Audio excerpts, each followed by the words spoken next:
آج ہم انشاءاللہ منہاج القاصدین صفحہ نمبر 191 191 کتاب السیاحت کے بارے میں پڑھیں گے۔ سیر و سیاحت کا لفظ تو سب نے سن رکھا ہوگا اور بہت سے لوگوں کو اس کا شوق بھی ہوتا ہے،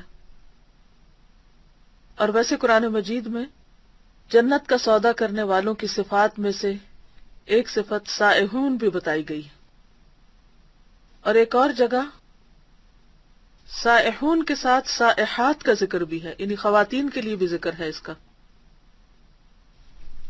تو سائح سیاحہ سفر کرنا، سیر کرنا۔ تو سیر اور سیاحت کے کچھ آداب ہیں اسلام میں، تو آج ہم ان کے بارے میں پڑھیں گے۔ آداب سفر، کچھ اور مسائل اور مسافر کے لیے لازمی چیزیں۔ فصل اول، آداب سفر۔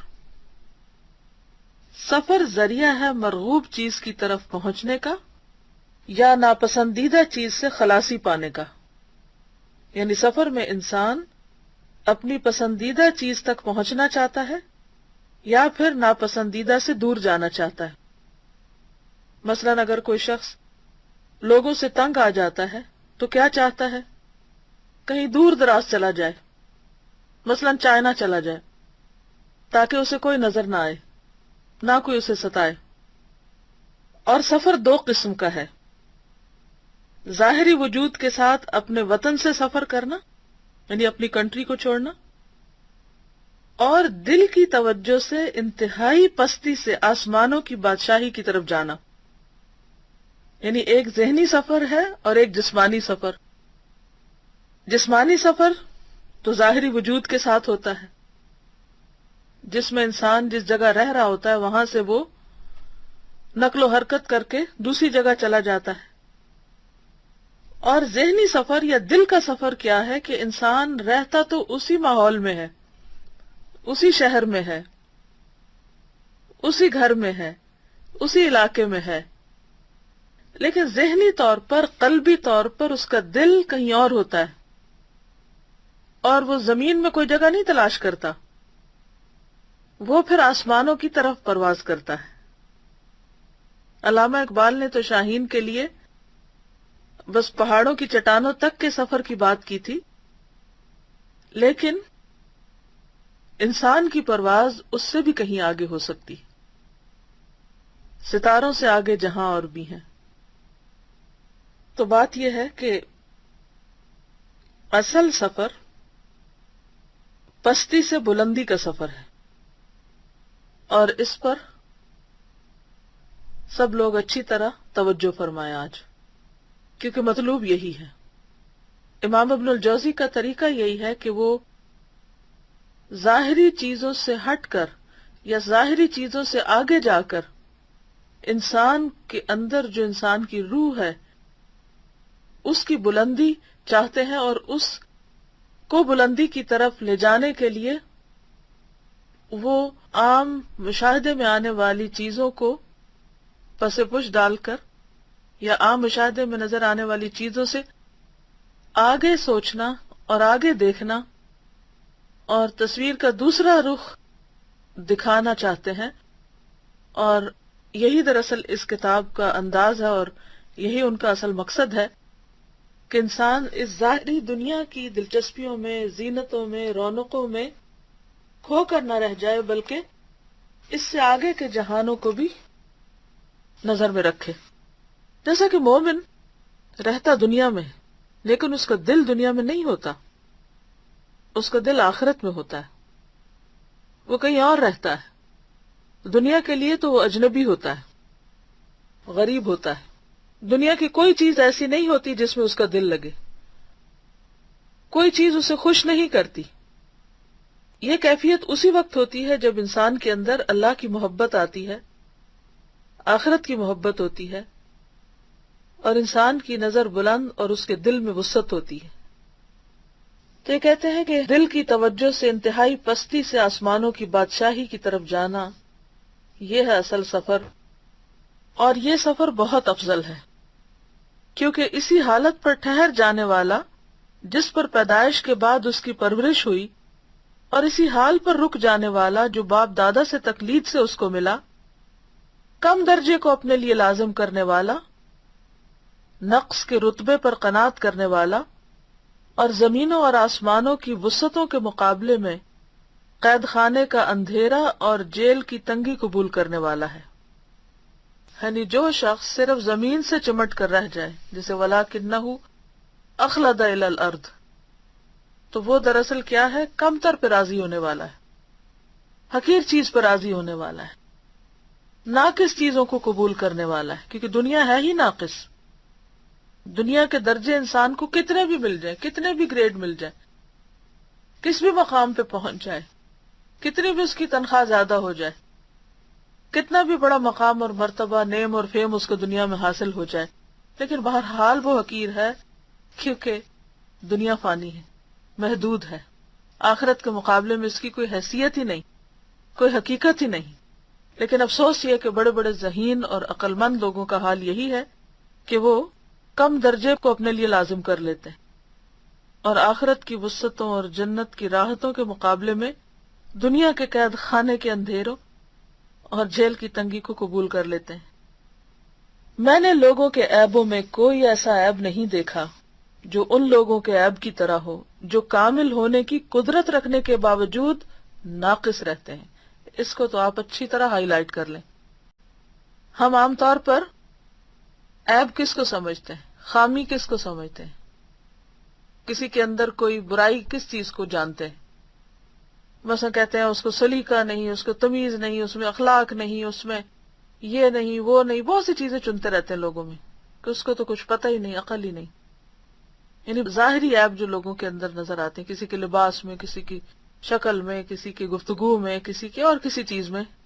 لیکن ان عیبوں میں سب سے بڑا عیب کیا ہے ابن الجوزی کی نظر میں نے لوگوں کے عیبوں میں یعنی خرابیوں میں، برائیوں میں کوئی ایسا عیب نہیں دیکھا جو ان لوگوں کے عیب کی طرح ہو جو کامل ہونے کی یعنی بہت کچھ حاصل کرنے کی قدرت رکھنے کے باوجود ناقص رہتے ہیں۔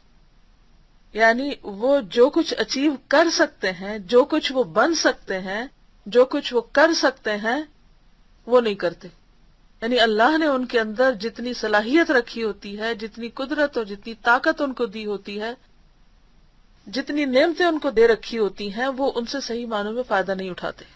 فراغت کی نعمت، جسمانی صحت کی نعمت، ذہنی طاقت کی نعمت اور ماحول کا موافق ہونا، مواقع کا میسر ہونا، اور اس کے باوجود وہ نہ کرنا جو وہ کر سکتا ہو۔ بدن کا سفر کئی قسم کا ہے، اس کے فائدے بھی ہیں اور اس میں بڑی آفتیں بھی ہیں۔ گویا یہ بھی عزلت اور مخالطت پر غور کرنے کی طرح ہے۔ عزلت کا مطلب ہے تنہائی، اور مخالطت یعنی لوگوں کے ساتھ مل جل کر رہنا، تو اس پہ غور و فکر پچھلے چیپٹرز میں ہو چکا ہے۔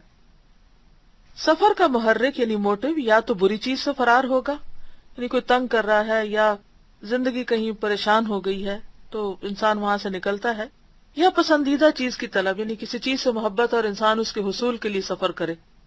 اور پھر فرار یا تو کسی ایسی چیز سے ہوگا جو دنیاوی امور میں نقصان دہ ہے، جیسا کہ کسی علاقے میں طاعون پھیل جائے، یا فتنے اور جنگ کا خوف، یا وہ علاقہ قحط کی زد میں آ گیا ہو، یا کوئی ایسا معاملہ ہو جو دین میں نقصان دہ ہے، جیسا کہ کوئی آدمی اپنے شہر میں مرتبہ یا مال یا فراخی اسباب کی وجہ سے فتنہ میں پڑ جائے، یا بدعت کے ارتکاب یا کسی غلط منصب کی ذمہ داری ادا کرنے پر مجبور کیا جائے اور وہ ان فتنوں سے فرار چاہے۔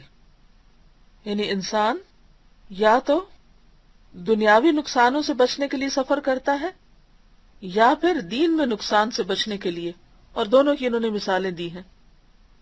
دوسری غرض دینی ہوگی، جیسے دین کا علم، اس کے لیے انسان سفر کرے، جسے مسلمانوں کی تاریخ اس سے بھری پڑی ہے۔ اپنی ذات میں غور و فکر، یا زمین میں پھیلی ہوئی آیات الہی میں غور۔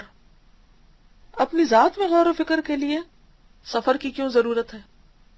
اس کی وجہ یہ ہوتی ہے کہ بسا اوقات انسان جن لوگوں کے ساتھ رہ رہا ہوتا ہے یا جس ماحول میں رہ رہا ہوتا ہے وہاں بہت لوگ اس کو جاننے لگتے ہیں، اور وہ لوگوں کے ہجوم میں رہتا ہے، تو اس کو اپنی ذات کے لیے وقت ہی نہیں ملتا، نہ اپنا محاسبہ کرنے کا، نہ اپنے رب سے بات کرنے کا، نہ ہی تنہائی میں اللہ کے سامنے رونے کا، کیونکہ وہ کچھ بھی کرتا ہے تو لوگ اس میں مداخلت کرتے ہیں، کبھی خود آ کر، کبھی ٹیلی فون کے ذریعے، کبھی کسی اور طریقے سے۔ ایسی صورت میں انسان اگر اس ماحول کو چھوڑ جائے اور کسی ایسی جگہ پر جائے کہ جہاں وہ اپنے لیے وقت پائے تاکہ اپنے عیب اور اپنی خامیوں اور اپنی کوتاہیوں کو بھی دیکھ سکے، تو یہ بھی ایک اچھا موٹو ہو سکتا ہے۔ یا زمین میں پھیلی ہوئی اللہ کی نشانیاں اور آیات وغیرہ۔ صحابہ کے زمانے سے لے کر آج تک جس قابل ذکر عالم نے بھی علم حاصل کیا ہے وہ سفر کر کے ہی حاصل کیا ہے۔ محدثین اس شخص کی روایت کو قبول نہیں کرتے تھے جس نے صرف اپنے شہر سے علم حاصل کیا ہو، کیونکہ سفر جو ہے وہ انسان کے ذہن کو وسعت دیتا ہے، انسان کے تجربے میں اضافہ کرتا ہے، انسان کی سمجھ بوجھ میں اضافہ کرتا ہے۔ حصول علم کی طرح اپنے نفس اور اخلاق عالیہ کا علم بھی بڑی اہم بات، یعنی اپنی ذات کے بارے میں جاننا اور بلند اخلاق ان کے بارے میں جاننا، یعنی مینر سیکھنا۔ اب دیکھیے کہ جب انسان اکیلا ہوتا ہے یا صرف اپنے گھر والوں کے بیچ میں ہوتا ہے تو عموماً کیا ہوتا ہے کہ انسان کیجول ایٹیٹیوڈ اختیار کر لیتا ہے، کھانے پینے کے معاملے میں، سونے کے، لیٹنے کے، چلنے کے، چال ڈال، لباس، ہر چیز، کیونکہ اسے پرواہ نہیں ہوتی۔ لیکن جو ہی وہ لوگوں کے بیچ میں اٹھتا بیٹھتا ہے تو ایک ایک چیز لوگوں کے نوٹس میں آتی، پھر اس کی ذات پہ کریٹیسزم ہوتا ہے کہ تمہیں کھانا نہیں کسی نے سکھایا، تمہیں بیٹھنا نہیں آتا، تمہیں سونا نہیں آتا، تمہیں چلنا نہیں آتا، تمہیں پہننا نہیں آتا۔ تو یہ چیزیں انسان کو کہاں سے سیکھنے کو ملتی ہیں؟ جب انسان ٹریول کرتا ہے، مختلف لوگوں سے ملتا جلتا ہے، ان کے طور طریقے، رکھ رکھاؤ، طرز زندگی کا مشاہدہ کرتا ہے، کیونکہ آخرت کی راہ اخلاق کی تہذیب اور تحسین ہی سے طے ہوتی ہے۔ عام طور پر ہم سمجھتے کہ آخرت کا مسافر میلا کچیلا، بال الجھے ہوئے اور بس جیسے تیسے زندگی بسر کرے، لیکن یہاں یہ کیا لکھتے ہیں کہ آخرت کی راہ اخلاق کی تہذیب، اخلاق کو بہتر بنانا اور اس کی تراش خراش اور تحسین ہی سے طے ہوتی ہے، یعنی اس کو خوبصورت بنانے سے طے ہوتی ہے۔ جتنے اچھے اخلاق ہوں گے قیامت کے دن میزان میں اتنے ہی بھاری ہوں گے۔ سفر کو سفر اس لیے کہتے ہیں کہ یہ انسان کے اچھے برے اوصاف کو ظاہر کر دیتا ہے۔ انسان پھر کسی سے چھپ کے نہیں رہ سکتا۔ گھر میں تو انسان محدود لوگوں کے سامنے ہوتا ہے، وہ اگر اسے کچھ بتاتے بھی ہیں تو انسان سنی انسنی کر دیتا ہے، توجہ ہی نہیں کرتا۔ ان انسان کے عیب و ہنر جو ہیں وہ چھپے رہتے ہیں۔ لیکن جب انسان گھر سے باہر نکلتا ہے، سفر کرتا ہے، تو پھر اس کی اچھائیاں برائیاں سب کھل کے سامنے آ جاتی، کیونکہ انسان زیادہ دیر پر پریٹینڈ نہیں کر سکتا، اپنے اوپر کو خول نہیں چڑھا سکتا۔ جب آپ تھوڑی دیر کے لیے کسی کے پاس جاتے ہیں تو آپ کچھ بھی بن کے دکھا سکتے ہیں اس کو، لیکن زیادہ دیر کے لیے آپ وہ بنے ہوئے نہیں رہ سکتے۔ وطن میں طبیعت کی کمزوریاں ظاہر نہیں ہوتی، کیونکہ ارد گرد کی کوئی چیز بھی نامانوس نہیں ہوتی، ہر چیز کا پتہ ہوتا ہے انسان کو۔ پھر جب سفر کی صعوبتیں برداشت کرتا ہے اور پسند کی چیزیں اسے نہیں ملتی، نہ کھانا، نہ پینا، نہ پہننا، نہ اوڑھنا، غریب الوطنی کی مشقت میں پڑتا ہے، نہیں ہر چیز اس کے لیے اجنبی ہوتی ہے، نئی ہوتی ہے، تو اس کی کمزوریاں کھل جاتی، پھر اس کو پتہ چلتا ہے میں کہاں کھڑا ہوں۔ کہتا ہے نا اپنی گلی میں تو کتا بھی شیر ہے۔ انسان اپنے علاقے میں رہتا ہے، اپنی زبان جانتا ہے، اپنے نقشے کو، ہر طرف کے لوگوں کو اور مختلف چیزوں سے واقف ہوتا ہے، تو وہ کانفیڈنٹ ہوتا ہے۔ لیکن جو ہی کسی نئے علاقے میں جاتا ہے تو وہ خوفزدہ ہو جاتا ہے۔ باقی رہی زمین میں آیات الہی، تو عقل مندوں کے لیے ان کے مشاہدے میں بہت سے فوائد ہیں۔ زمین کے مختلف ٹکڑے ساتھ ملے ہوئے ہیں اور اس میں پہاڑ، جنگل، سمندر اور وسیع میدان ہیں۔ طرح طرح کے جانور اور مختلف نباتات اس کی زینت ہے، یعنی جانور بھی زمین کی زینت ہے، اور پھول پودے تو ہیں ہی۔ اس کی ہر چیز اللہ تعالیٰ کی توحید کی شہادت دیتی اور زبان حال سے تسبیح میں مصروف رہتی ہے، لیکن اس کو وہی سن سکتا ہے جس کا دل حاضر ہو اور اس طرف کان لگائے۔ القى السمع وهو شہید۔ کان سے ہماری مراد باطن کا کان ہے، یعنی دل کی آواز سنے، اسی سے زبان حال کے الفاظ کا ادراک ہوتا ہے۔ ادراک کہتے ہیں پرسپشن کو. زمین و آسمان کا کوئی ذرہ ایسا نہیں ہے جو اللہ تعالیٰ کی توحید پر کئی قسم کی شہادتیں نہ دیتا ہو. یعنی اس میں طرح طرح کی نشانیاں پوشیدہ ہیں جو انسان کو اللہ تعالیٰ کی وحدانیت، اس کے ایک ہونے اور اس کے ہی معبود اور الہ ہونے پر گواہی دیتا ہے. سفر کے فوائد میں سے حکومت اور مرتبے اور کثرت تعلقات سے گریز بھی ہے. یعنی جب انسان کوئی مرتبہ یا عہدہ قبول نہ کرنا چاہے اور بہت لوگوں کے ساتھ میل جول پسند نہ کرے تو پھر اس کو چاہیے کہ وہ اس جگہ سے ہجرت کر جائے، کیونکہ دین اس وقت تک حاصل نہیں ہوتا جب تک کہ دل ما سوا اللہ سے فارغ نہ ہو جائے. یہ بھی انڈر لائن کر لیں اور اس کو اچھی طرح یاد کر لیں اور کہیں سامنے لکھ کے لگا لیں. دین اس وقت تک حاصل نہیں ہوتا جب تک کہ دل ما سوا اللہ سے فارغ نہ ہو جائے، یعنی اللہ کے سوا باقی چیزوں سے فارغ نہ ہو جائے اور اللہ کا خیال ہر خیال پر غالب نہ آ جائے. اس موقع پر ہم سب کو اپنے اپنے دلوں کا جائزہ لینے کی ضرورت ہے. ہم سب اپنا حساب خود کریں، کیونکہ کوئی اور تو ہمارے دل میں جھانک نہیں دے سکتا، نہ اس کو پتا ہے کہ ہم کیا سوچتے رہتے ہیں. ہم جو کچھ سوچتے ہیں خود ہم کو پتا ہوتا ہے.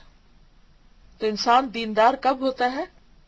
جب اس کا دل اللہ کے سوا باقی چیزوں سے خالی ہو جاتا ہے. اس کا کیا مطلب ہے کہ اس کا کوئی اور چیز دل میں آتی ہی نہیں، خیال آتا ہی نہیں، بالکل ہی خالی ہے اس کا دل. دل تو کسی وقت خالی نہیں رہتا، ہر وقت کوئی نہ کوئی سوچ رہتی ہے. مطلب اس کا یہ ہے کہ انسان کا سب سے بڑا ہم، غم، فکر یہ بات بن جائے کہ میرا رب مجھ سے راضی ہے یا نہیں. اس وقت میں اپنے رب کے سامنے کیسا لگ رہا ہوں. جیسے عام طور پہ لوگوں کا خوف ہوتا نا کہ اچھا لوگ کیا کہیں گے، لوگوں کی نظر میں کیسا ہوں. اسی طرح اس سے بلکہ زیادہ یہ فکر لگ جائے کہ اچھا اللہ تعالیٰ کیا کہیں گے، اللہ تعالیٰ پتہ نہیں خوش ہیں یا نہیں، وہ راضی ہیں یا نہیں. تو اصل دینداری کیا ہے کہ انسان سب سے زیادہ اس بات کی فکر کرے کہ اس کا رب اس سے راضی ہے یا نہیں. یہ تو ممکن ہی نہیں کہ دنیا میں رہتے ہوئے انسان ضروری حاجات اور مہمات دنیا سے بالکل فارغ ہو جائے. یہ نہیں ہو سکتا کہ اسے کوئی فکر ہی نہ رہے، کوئی کام ہی نہ ہو اس کا. لیکن ان کی تخفیف اور کمی بالکل ممکن ہے. تخفیف کرنے والے نجات پا گئے، نہیں کم کرنے والے. تخفیف کا کیا مطلب ہوتا ہے؟ ہلکا کرنا. مثلا اگر آپ کے پاس 10 جوڑے ہیں کپڑوں کے تو آپ کا کام زیادہ ہے، اور اگر 5 ہیں تو اس سے کم، اور اگر 2 ہیں تو اس سے کم. اسی طرح 10 جوتوں کے جوڑے ہیں تو اتنی فکر زیادہ ہوگی. 10 کے رکھنے کی جگہ بھی چاہیے، پھر جس چیز میں رکھے ہوئے اس کو بھی سنبھالنے کی ضرورت ہوگی. اگر 10 پرس آپ کی الماری میں لٹک رہے ہیں تو پھر آپ کے لیے مشکل ہے، اور اگر صرف ایک ہے تو ایک ہی غم ہے، 10 ہے تو 10 غم ہے. کوئی بھی چیز آپ دیکھ لیں، جتنی آپ دنیا بڑھاتے جائیں گے اتنے غم بڑھتے جائیں گے، اتنے ہی کام بڑھتے جائیں گے، اتنا ہی بوجھ بڑھتا جائے گا. اور جتنی کم چیزیں ہوں گی اتنی بے فکری، اتنا ہلکا پن. اتفاق سے ان دنوں پہ ہمارے ہاں چھٹیاں تھیں 2 ویک کی، تو ہم نے سوچا کہ چلیں کچھ اور کام کر لیتے ہیں. تو کچھ لوگوں نے مل کر سوچا کہ کیوں نہ جو پاکستان میں IDPs ہیں اور کچھ اور ضرورت مند لوگ ہیں ان کے لیے کچھ سامان بھجوایا جائے، کیونکہ اکثر کپڑے گھروں میں نئے پڑے ہوتے ہیں، تھوڑے بہت استعمال ہوتے ہیں، فالتو برتن ہوتے ہیں، بہت فالتو سامان ہر گھر میں ہوتا ہے. تو سب لوگ اپنے اپنے گھر سے فالتو سامان لے آئیں. کبھی ہم پڑھتے ہیں تاریخ میں کہ جنگ تبوک کے موقع پر حضرت ابوبکر صدیق نے اپنے سارے گھر کا سامان دے دیا. تو ہم سوچتے ہیں کہ کیسے دیا ہوگا، پھر گھر میں کیا ہوگا، ایسے بہت سے خیالات آتے. تو ہم نے سوچا کہ چلیں یہاں پر بھی کچھ نہ کچھ لوگ تجربہ کریں، ایٹ لیسٹ اگر سارا سامان نہیں دے سکتے تو ایکسٹرا تو نکالیں. اور الحمدللہ جتنے بھی ہمارے اسٹوڈینٹس تھے سبھی نے اور ان کے جاننے والوں نے بھی اپنے اپنے گھروں کا جائزہ لیا اور خوب خوب چیزیں نکال کر لائے، اور تقریباً ہر ایکسٹرا چیز جو تھی وہ نکال دی گئی. اس کے بعد اکثر لوگوں کا کہنا یہ ہے کہ ایسے گھر میں داخل ہوتے ہیں اسے سکون آتا ہے، الماری کھولتے ہیں سکون آتا ہے، جس چیز کی طرف دیکھتے ہیں تو ایک سکون کی کیفیت ہوتی ہے. کس وجہ سے؟ کہ ہر چیز صاف ستھری اور ہلکی نظر آتی ہے. تو یہ جو تخفیف ہے، ہلکا پن یعنی ہلکے رہنا دنیا میں، یہ انسان کی نجات کا ذریعہ ہے. کیونکہ انسان جب دنیا کے غموں سے نجات پائے گا تو ہی آخرت کا غم لگائے گا. اور بوجھل ہلاک ہوئے، اور تخفیف کرنے والا وہ ہے جس نے امور دنیا ہی کو زندگی کا سب سے بڑا مقصد نہ بنایا ہو۔ جس نے دنیا کو سب سے بڑا مقصد بنایا ہو وہ پھر ہلکا نہیں رہ سکتا۔ وآخر دعوانا ان الحمد للہ رب العالمین۔